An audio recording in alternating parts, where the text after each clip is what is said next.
నివాసం ఉండేటువంటి సోదర సోదరీమణులకు, అదేవిధంగా ఈ ప్రజా దర్బారు కార్యక్రమానికి అధ్యక్షత వహించినటువంటి స్థానిక ఆర్డీఓ గారికి, వేదిక మీద ఉన్నటువంటి మున్సిపల్ చైర్పర్సన్ గారికి, తహసీల్దార్ గారికి,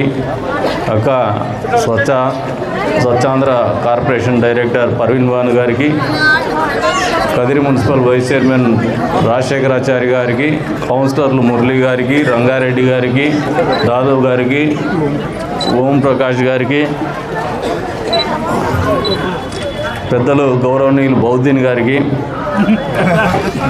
నాతో పాటు విచ్చేసినటువంటి తెలుగుదేశం పార్టీ నాయకులకు, పాత్రికేయ మిత్రులకు అందరికీ కూడా పేరు పేరు నమస్కారాలు. మొదటి సార్వత్రిక ఎన్నికల్లో మామూలుగా డబ్బులు ఇస్తేనే ఓట్లేరు. ₹1 డబ్బు తీసుకోకుండా ఈ వార్డులో నాకు మెజారిటీ ఇచ్చినారు. దానికి ఎప్పుడు మీకు అందరికీ కూడా రుణపడి ఉన్నారు.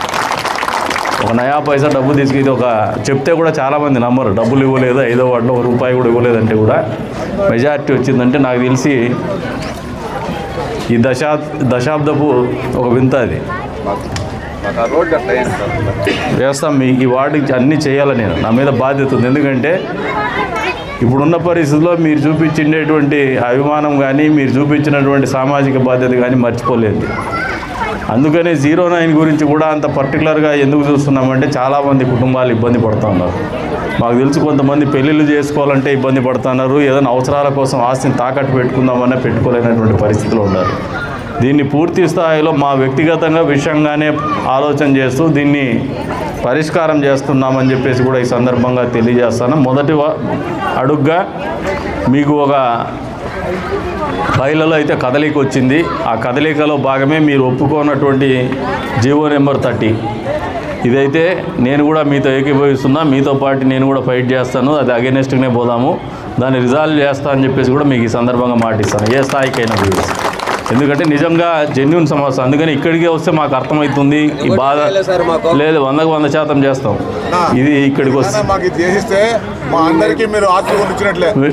మేము 100% చేసి పెడతాం. ఇది మళ్ళీ ఇందాక మీరు అర్జీలు ఇచ్చినారు. దీనిలో చాలామంది పెన్షన్లకు, ఇంటి స్థలాలకు ఇచ్చినారు. మీరు అందరి మాదిరిగా ఈ ప్రజా దర్బార్లో అక్కడ వారం వారం పెడతానని వీళ్ళు తీసుకుంటున్నారు, పరిశీలిస్తారా లేరని అపోహలు పెట్టుకోవద్దండి. 100% ఇవన్నీ కూడా ఆన్లైన్ చేస్తున్నాము. దీన్ని స్క్రూటినీ చేసుకున్న తర్వాత నిజంగా ఎవరైనా లబ్ధిదారులకు, అర్హులైనటువంటి లబ్ధిదారులకు ఇంటి పట్టాలు లేకపోతే ఇంటి పట్టాలు, ఇల్లు కూడా ఇస్తాం. ఎక్కడ కూడా వెనక్కిపోం. చంద్రబాబు నాయుడు గారు ముఖ్యమంత్రిగా ఆలోచన చేస్తున్నటువంటి విధానం ఏమంటే, ఈ రాష్ట్రంలో 20 లక్షల మందికి ఇల్లు కట్టించి ఇవ్వాలని ఒక దృఢ సంకల్పంతో పోతున్నారు ఈ సంవత్సరం. ఇంకా అందుకు గాను మన నియోజకవర్గంలో కూడా శాచురేషన్ లెవెల్లోనే ఇండ్లు ఇచ్చేటువంటి కార్యక్రమం చేస్తాము, పట్టాలు ఇచ్చేటువంటి కార్యక్రమం కూడా చేస్తామని చెప్పేసి కూడా ఈ సందర్భంగా తెలియజేస్తున్నాను. ఇంకొక అమ్మ, ఆమె రేషన్ కార్డు కూడా అప్లై చేసుకోకుండా అర్జీ ఇచ్చేసింది. ఆ చిన్న బిడ్డను ఎత్తుకోండి. ఆమె నువ్వేమ్మా, ఆమెకు తెలియనితనము. తహసీల్దార్ గారు ఆమెను మీ ఆఫీస్కి పిలిపించుకొని కూర్చోబెట్టి, వాళ్ళకు తెలియదు అసలు జీవితం గురించి అవగాహన ఉండదు కొంతమందికి. వాళ్ళకి అసలు ఎక్కడ పోయి ఏం పని చేసుకోవాలో తెలియదు. అటువంటి వాళ్ళకి మీరు మనస్ఫూర్తిగా దగ్గరగా ఆఫీస్ పిలుచుకొని దగ్గర ఉండి అప్లై చేయించేసి, లేదంటే వార్డు సెక్రటరీ ఎవరున్నారు, సచివాలయ సెక్రటరీ, వాళ్ళని కూర్చోబెట్టి ఇప్పుడు అప్లై చేయించేసేయండి, వాళ్ళకి మంజూరు చేయించండి రేషన్ కార్డుకు వచ్చినటువంటి 3-4 అప్లికేషన్సే. మిగతా ఇంటి పట్టాలకు దీంట్లోకి వచ్చినాయి. మీకు చేస్తారులేమ్మా, ఇప్పుడే చేస్తారు. ఆధార్ కార్డే లేదా? అప్లై ఎట్లా చేస్తారు? చేయించండి. తహసీల్దార్ గారు చేసి పెడతారులేమ్మా. మీరు ఎవరైనా నాయకులు, రాజా మీరు ఎవరైనా పోయి చేపించేసేటి. రెండవది,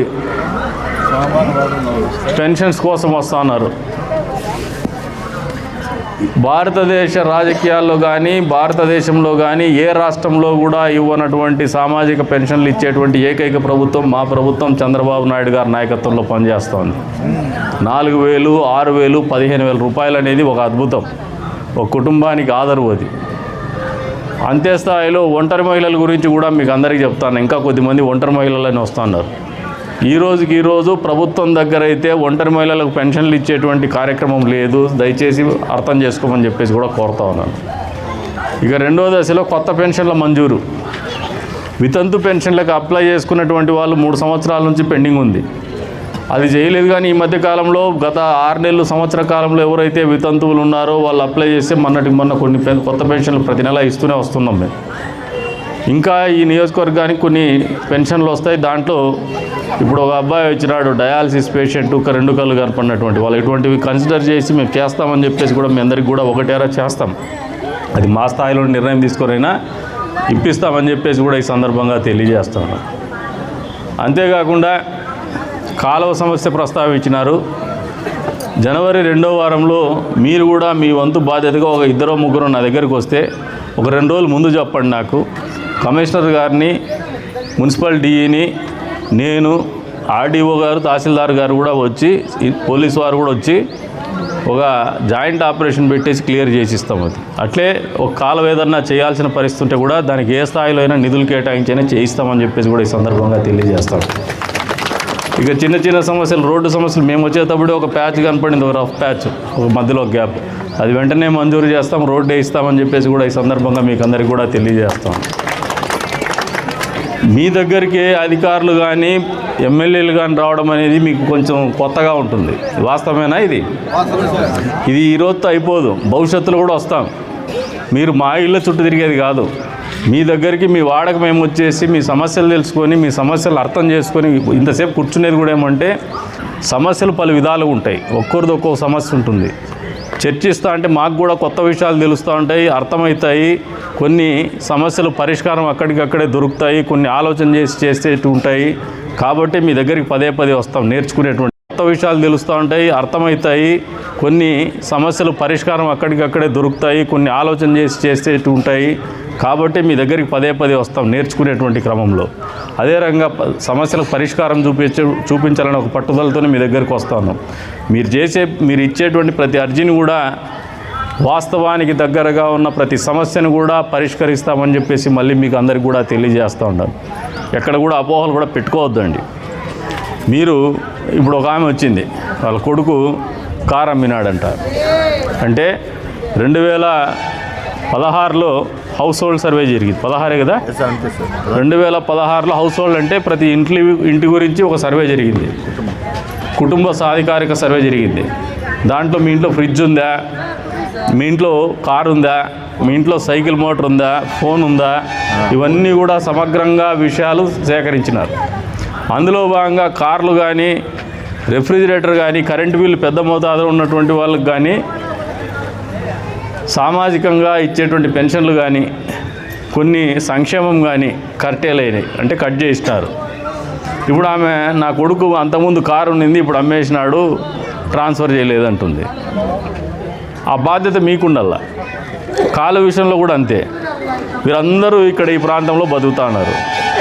కాలువ చిన్నదైపోయింది అంటారు, దానంతగా అది కాలువ చిన్నదైపోయింది, మనం చిన్నది చేసే ఉంటుంది. అది మనం చేయకపోయినా ఇంకోటి చేస్తా అంటే చూస్తూ ఊరుకుంటే కూడా చిన్నదవుతుంది. రెండూ తప్పే. మీరు ఆ రోజే దాన్ని ప్రొటెస్ట్ చేయాలి, అది మీ బాధ్యత. అది మా మీదకి కూడా వస్తారు, రోజు తిడతారు, దానికి వచ్చే దీనికి వచ్చే ఎమ్మెల్యే అది కొట్టేసి ఇది కొట్టేసి అంటారు. మేము భయపడుతున్నామా?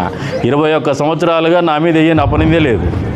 వస్తాం, ఫైట్ చేస్తాం, వస్తారు. ఇవన్నీ బాధ్యత తీసుకునేప్పుడు బరువు ఉంటుంది, బాధ్యత తీసుకునేప్పుడు గౌరవం ఉంటుంది. బరువు తీసుకునేవానికే గౌరవం ఇచ్చేది. బరువు తీసుకునేవాని మీద నిందలు పడతాయి, మంచి చేస్తే చేతులకి దండము పెడతారు, రెండూ ఉంటాయి.